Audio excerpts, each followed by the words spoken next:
কিন্তু আমি যেদিন মারা যাব সেদিন আমার দেহের অবস্থা কি হবে না জানি, আমি বেপরদা হয়ে যাব, পর পুরুষ পর মহিলা আমাকে দেখে ফেলবে।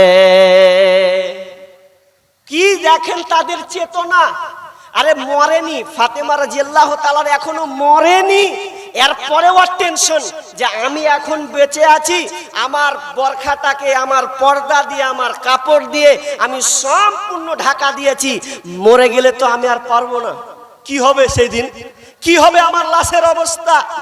তখন আসমা বিনতে উমাইস তার নানি এবার সুসংবাদ দিচ্ছে, বুবু চুপ করো, আর কান্না করো না, আর বেচৈন হয়েও না, আপনি এই কাজের দায়িত্ব নিলাম, যদি আল্লাহ আমাকে চাই দায়িত্ব নিলাম, তুমি যদি মারা যাও আর আল্লাহ যদি আমাকে বাঁচিয়ে রাখে তো আমি গ্যারান্টি দিয়ে বলছে তুমি মারা গেলে আমি কাউকে দেখার সাহস দিই না, তুমি যখন মারা যাবে আমি বিশাল বড় একটা কাপড় দিয়ে ঢেকে দেব, এত বড় কাপড় দিয়ে ঢেকে দেব যাতে কেউ তোমাকে বুঝতে না পারে। শুধু তাই নয়, কাপড়টা যে ঢেকে দিব, চারটা গম্বুজ, চারটা লাঠি চারদিকে পুঁতে দেব, আর পুঁতে দিলে গ্রামের মানুষ যদি আসে বুঝতে পারবে না তোমার হাইটটা কত বড়, তুমি ধলো না কালো, তুমি বেটে না মোটা, এগুলো দেখার কোনো তাদের সুযোগ থাকবে না। যখন এই কথা বলা সঙ্গে সঙ্গে ফাতেমা হেসে যেন উঠলেন আর বললেন, বুবুরে আল্লাহ যেন আপনাকে সেই রকম হেফাজতে রাখে। কিয়ামতের আলামাত এসে গেছে, তাই তো ঘরের নারী রাস্তায় নেমেছে, কিয়ামতের আলামাত এসে গেছে, তাই তো ঘরের নারী রাস্তায় নেমেছে। ওরে মাছ বাজারে কথা বলে মাছওয়ালার সাথে, স্বামী তাহার দাঁড়িয়ে আছে ব্যাগটা নিয়ে হাতে। ওরে মাছ বাজারে কথা বলে মাছওয়ালার সাথে, স্বামী তাহার দাঁড়িয়ে আছে ব্যাগটা নিয়ে হাতে। আর স্বামী নিলেন মাছটা টেনে, স্ত্রী দেয় টাকা গুনে, স্বামী নিলেন মাছটা টেনে, স্ত্রী দেয় টাকা গুনে, স্বামী স্ত্রীর যেন সেবক হয়েছে। কিয়ামতের আলামাত এসে গেছে, তাই তো ঘরের নারী রাস্তায় নেমেছে। ওরে বরখা পরা বরখা ছাড়া হাট বাজারে ঘোরে তারা, ওরে বরখা পরা বরখা ছাড়া হাট বাজারে ঘোরে তারা। কেউ বা আবার বরখা পরে টাই ফিট করে রেখে, কিয়ামতের আলামাত এসে গেছে, তাই তো ঘরের নারী রাস্তায় নেমেছে। কিয়ামতের আলামাত এসে গেছে, তাই তো ঘরের নারী রাস্তায় নেমেছে। ওরে হাট বাজারে মার্কেটে যান দেখবে শুধু নারী, কেউ বা আবার সেজে কুজে করছে দোকানদারি। আপনার এদিকে আছে? নাই নাই। ওরে হাট বাজারে মার্কেটে যান দেখবে শুধু নারী, কেউ বা আবার সেজে কুজে করছে দোকানদারি। আরে সব কিছুতেই আছে নারী, কেউ বা চালায় হোন্ডা গাড়ি, সব কিছুতেই আছে নারী, কেউ বা চালায় হোন্ডা গাড়ি, কেউ বা আবার অফিস আদালতে চাকরি করতেছে। কিয়ামতের আলামাত এসে গেছে, তাই তো ঘরের নারী রাস্তায় নেমেছে। কিয়ামতের আলামাত এসে গেছে, তাই তো ঘরের নারী রাস্তায় নেমেছে। কিয়ামতের এমন নিদর্শন এখন হয়েছে, অথচ আমরা নিজেকে মনে করি আমরা উম্মাতে মুহাম্মাদি দাবি করে, কিন্তু না না, আমাদের কেমন আচরণ। অথচ মা আয়েশা রাদিয়াল্লাহু তাআলা আনহা বিশ্বনবীকে বলছেন, আর রিজালু ওয়ান নিসাউ জামিয়া ইয়ানজুরু বাযুহুম ইলা বাযিন। ও দয়ার নবী গো, সেদিন তো ছেলে মেয়ে যে একাকার হবে, উলঙ্গ হয়ে থাকবে, কাপড় থাকবে না, তাহলে তো এক অপরকে তাকাবে। বিষ্ণু বলে, ইয়া আয়েশাতুল আমরু আসাদু মিন আইয়ানজুরা বাযুহুম ইলা বাযিন। আয়েশা রে, তুমি যেটা বলছো আসলে সেটা নয়। সেদিনকে মানুষ যে উলঙ্গ থাকবে, কিন্তু তাদের ধ্যান ধারণা ওই দিকে থাকবে না, শুধু নিজেকে বাঁচার জন্য ত্রাহি ত্রাহি করবে। আরে সূর্য তো মাথার উপরে, জমিন তো তামার হয়ে আছে, মানুষ ঘুমার্ত অবস্থায় রয়েছে, ঘামের অবস্থায় রয়েছে। তুমি কেমন করে বলো মানুষের নজর সেই দিনকে কুদৃষ্টিতে থাকবে না, বরং নিজেকে বাঁচার জন্য ত্রাহি ত্রাহি করবে। কেমন ত্রাহি ত্রাহি করবে? কেমন নাফসি নাফসি করবে একটু বলি, তবে হাদিসটা আপনারা বুঝতে পারলেন কিনা, আপনার ব্রেন কি বলে যে হ্যাঁ এটা হয়, আবার উলঙ্গ হলে তো মন মানসিকতা যাবে। একটু দুইটা উদাহরণ দেব, চট করে আপনি হাদিসটা বুঝে নেবেন। কি উদাহরণ? এক, আপনাকে ডাক্তার বললে সুগার, এই এদিকে তাকান, আপনাকে বললে আপনার সুগার হয়েছে, মন খারাপ, এত কম বয়সে সুগার ধরে নিলে, টেনশন টেনশন। আচ্ছা, ওষুধ খাচ্ছেন সুগার বাঁচার, নিজেকে বাঁচার জন্য, 1 মাস গেল, 2 মাস গেল, 1 বছর গেল, গেতে গেতে আবার ডাক্তারের কাছে মন ভালো নাই, শরীর ভালো করে না, ছিটপিট খেতে পারি না, শরীর যেন হালকা পাতলা শুরু হয়ে গেল, কেমন জানি, ডাক্তার রিপোর্ট দিয়ে দেখছে সবকিছু, ও আপনি শেষ। কেন? বুঝে ক্যান্সার হয়ে গেছে, ক্যান্সার। আচ্ছা বলেন, প্রথমে যখন সুগার বললে টেনশন, দ্বিতীয়তে বললো যে তোমাকে ক্যান্সার হয়েছে। আচ্ছা বলেন তো, সুগারের টেনশন থাকবে না ক্যান্সারের টেনশন থাকবে? এখন সুগার বলেও ভুলেই যাবে যে ক্যান্সার মানে কি, যে আমি আর নেই, 4টা স্তর পার হলে আমি শেষ, এত মারাত্মক ডেঞ্জারাস একটা রোগ হচ্ছে ক্যান্সার। তাহলে আপনার আর সুগার বলে মনে থাকবে না। শুধু তাই নয়, উদাহরণ আর একটু ভালো করে নি, আপনি বিয়ে করেছেন, বিয়ে যখন করেছেন নতুন বিবি ভোগ পেয়েছেন, আপনি ঘুরতে যাবেন সিঙ্গাপুর, কোথায় যাবেন আপনি দার্জিলিং, কোথায় যাবেন আপনি ভিক্টোরিয়া, কলকাতা, বিভিন্ন জায়গা যাবেন, একটা গাড়িকে আপনি ভাড়া করলেন, সে 10,000 লাগুক আর 20,000 লাগুক, গাড়িতে দুজনে আছেন, কেউ নেন দুজন বধূ আর স্বামী এবং স্ত্রী, দুইজনে যেন এত সুন্দর করে মার্জিতভাবে সেজেছেন, গাড়িতে পেছনে বসে আছেন, ড্রাইভার গাড়ি চালাচ্ছে, দুজনে এমন গল্প করছেন, নতুন বিয়ে তো, নতুন বিয়ে, স্বামী স্ত্রী গল্প চলছে, ও মধুর গল্প, মধুর গল্প, মধুর গল্প করতে করতে করতে ড্রাইভার এককালে বলছে, ও তোমরা শোনো, তোমরা মধুর গল্প লাগিয়েছো, লাগাও, গাড়ির ব্রেক কিন্তু ধরে না। গাড়ি যেতে বসে আছো আর খুব মাস্তি গল্প লাগিয়েছো দুজন মিলেতে, গাড়ি যে ব্রেক ধরে না, 150 মানে এত ভলিউম, 120 গতিবেগে চলছে, এতটা চলছে যে গাড়ি থামবো কিভাবে?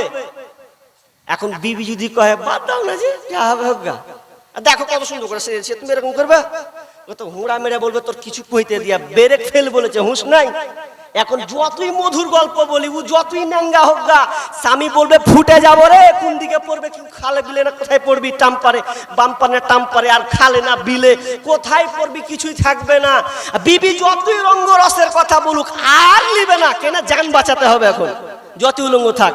ঠিক তেমনি ভাবে কিয়ামতের অবস্থাও সেই হবে, নেকির জন্য মানুষ ছুটাছুটি করবে, 40,000 বছর লেগে যাবে, 40,000 বছর আল্লাহর পানে, কি জানি কি হয়, বিচার যখন বসবে কি হালাত হবে, এখন তো বেঁচে উঠতে পারি না, কোথায় যাব, নিজেকে মনে হবে অপরাধী।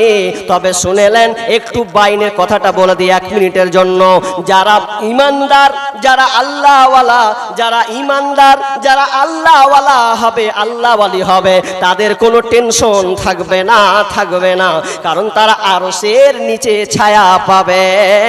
বিষ্ণু বলেছেন 7 শ্রেণীর লোক আরশের নিচে ছায়া তলে থাকবে, তার মধ্যে 7 শ্রেণীর মধ্যে 1 নাম্বার হচ্ছে ন্যায়পরায়ণ নেতা। আপনাকে সঙ্গীতের মাধ্যমে বলে দিয়েছে 7 শ্রেণীর লোক আরশের নিচে ছায়া পাবে। 1 নাম্বার আল ইমামুল আদিল ওয়াসাফুন নাসা ফি ইবাদাতি রব্বে। 7 শ্রেণীর লোক আল্লাহ তাআলা আরশের নিচে ছায়া পাবে, এদের কোনো কষ্ট হবে না। আরশের নিচে জায়গা যদি পেতে চাও, 7 শ্রেণীর মধ্যে তুমি গণ্য হও। আরশের নিচে জায়গা যদি পেতে চাও, 7 শ্রেণীর মধ্যে তুমি গণ্য হও। শাসক যদি হয়ে থাকো, নেই পরায়ণ হও। ইবাদতের মধ্য দিয়ে জীবন কাটাও। শাসক যদি হয়ে থাকো নেই পরায়ণ হও, ইবাদতের মধ্য দিয়ে জীবন কাটাও। আরশের নিচে জায়গা যদি পেতে চাও, 7 শ্রেণীর মধ্যে তুমি গণ্য হও। লম্বা গাজাল আছে, তাহলে 7 শ্রেণীর লোক, এটা ব্যাখ্যা করছি না, এটা আমার একটা বিষয় বের হবে। শুধু আরশ 7 শ্রেণীর মানুষ আরশের নিচে ছায়া পাবে, এটা একটা চ্যাপ্টার বিষয় আসবে ইনশাআল্লাহ। আমি যেটা বলতে চাচ্ছি যে ওরা আরশের নিচে চলে গেল, কিন্তু এর মধ্যে কিছু ভয় ভীতি সন্তুষ্ট থাকবে। কিছু লোক কি হবে, জান্নাত যাব না জাহান্নাম যাব, আমার আমল ডানে পড়বে না বামে পড়বে, আমার নেকি ওজন হবে কমবে না বাড়বে, এ টেনশনকে টেনশন, এত টেনশন হবে, সবাই ছুটাছুটি করবে। কি অবস্থা? আল্লাহ বলেন, আল্লাহ তাআলা বলছেন, ওয়াত্তাকু ইয়াওমান লা তাজজি নাফসুন আন নাফসিন শাইআ ওয়ালা ইকবালু মিনহা শাফাআতু ওয়ালা ইউখাযু মিনহা আদলু ওয়ালা হুম মিনশারান। আল্লাহ সুবহানাহু ওয়া তাআলা বলেন সূরা বাকারা 48 নম্বর আয়াতে বলছেন, তোমরা সেই দিনটাকে ভয় করো, ওয়াত্তাকু ভয় করো, ওয়াত্তাকু ইয়াওমান লা তাজজি নাফসুন আন নাফসিন শাইআ, তোমরা সেই দিনকে ভয় করো যেদিনকে কেউ কার কোনো কাজে আসবে না, ওয়ালা ইকবালু মিনহা শাফাআতু, এবং কারো পক্ষ থেকে সুপারিশ গ্রহণ করা হবে না, ওয়ালা ইউখাযু মিনহা আদলু, এবং কারো কাছ থেকে কোনো বিনিময় গ্রহণ করা হবে না, ওয়ালা হুম মিনশারান, কেউ সাহায্যকার পক্ষ থেকে সাহায্য প্রাপ্ত হবে না। তার মানে সেদিন বিভীষিকাময় পরিস্থিতির দিনে কেউ কারো কাজে আসবে না। শুধু তাই নয়, আল্লাহ বলছেন ফাইদা জাআতিস সাখা, যেদিনকে একটা প্রকার একটা শব্দ হবে, আল ইয়াউমা ইয়াফিরুল মারউ মিন আখিহি ওয়া উম্মিহি ওয়া আবিহি ওয়া সাহিবাতিহি ওয়া বানিহি। আল্লাহ বলছেন সেদিন এমন একটা বিভীষিকাময় হবে, তার ভাই থেকে সে দূরে পালাবে, ভাইয়ের পরিচয় দিতে চাইবে না।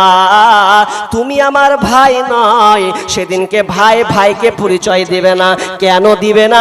না জানি আমাকে বলবে একটা নেকি দাও, আমার একটা নেকির কমতি পড়ে গেছে, কিছু নেকি দাও। এই জন্য সে বলবে, যা দুনিয়ায় আমার কেউ ভাই ছিল না, তুই আবার কে ভাই? তো দূরের কথা রে, আমার মা বাপ পর্যন্ত নাই, তো আবার ভাই কিসের? আবার যাবে আপনার কি নাম, বিবির কাছে যাবে, বিবির কাছে পিতার কাছে যাবে, পিতা বলবে আমি তোমার সন্তান, আমি তোমার পিতা নয়, বলবে আব্বা আমার একটা নেকি দরকার। বাপ ছেলের সামনে যাবে, ছেলেকে বলবে বেটা রে একটা নেকি দাও, আমি দুনিয়াতে তোমার জন্য কত পরিশ্রম করেছি, তোমার জন্য জায়গা নিয়েছি, তোমার জন্য আমি বাড়ি করেছি, তোমাকে ভালো জায়গায় পড়াশোনায় তোমাকে ডিগ্রি পাস করিয়েছে, সেদিন তুমি ভালো পর্যায়ে গিয়েছিলে, আজকে আমি বেশি কিছু চাই না বেটা, তুমি আমাকে একটা নেকি দাও। কিন্তু সেদিনকে বেটা বলবে আমার বাপই ছিল না, তো আমি কি করে আমার বাপ হলো? না না না, দুনিয়াতে আমার বাপ বলে কেউ নাই। যেই বিবিকে আপনি এতটা ভালোবাসেন, যা চেয়েছেন তাই পেয়েছে, যাই চেয়েছেন তাই দিয়েছেন, এত সুন্দর যে আপনি যা কিছু দিয়েছেন বিবিকে সেটাই সে নিয়েছে। কিন্তু কিয়ামতের দিন আপনার নেকি কমে গেলে স্ত্রী তখন বলবে দুনিয়াতে আমার স্বামী বলে কেউ ছিল না। এক কথায় সারাংশ সেই দিন হবে কি করি, কোথায় যাই, কোথায় যায়। আল্লাহ তো এখনো বিচার শুরু করেনি, আমরা তো আর টিকতে পারি না। টিকা খুব মুশকিল আছে। সূর্যের তাপ কেউ সহ্য করতে পারে গো, কথাটা একটু মন দিয়ে নেন না। মাথার উপরে সূর্য আসার চারটিখানি ব্যাপার। আরে চারাক যদি আপনি জ্বালাল কেরোসিনে, তো এর টেম্পারেচার হচ্ছে 1000 ডিগ্রি সেলসিয়াস, 1300 ডিগ্রি সেলসিয়াস। আর একটা আগুনকে যখন পুরানো হয়, লোহাকে যখন গলা হয়, আর টেম্পারেচার লাগে 1500 থেকে 1600 ডিগ্রি সেলসিয়াস। মোমবাতি জ্বালাতে গেলে 1000 ডিগ্রি সেলসিয়াস তাপমাত্রা। তাহলে এতগুলো তাপমাত্রা যদি দুনিয়ার তাপমাত্রা সহ্য করতে না পারি, দুনিয়ার আগুন যদি সহ্য করা না যায়, সূর্য মাথার উপরে আসবে, কি হবে আপনার অবস্থা? বাঁচার কোনো পথ আছে? কেউ সেদিন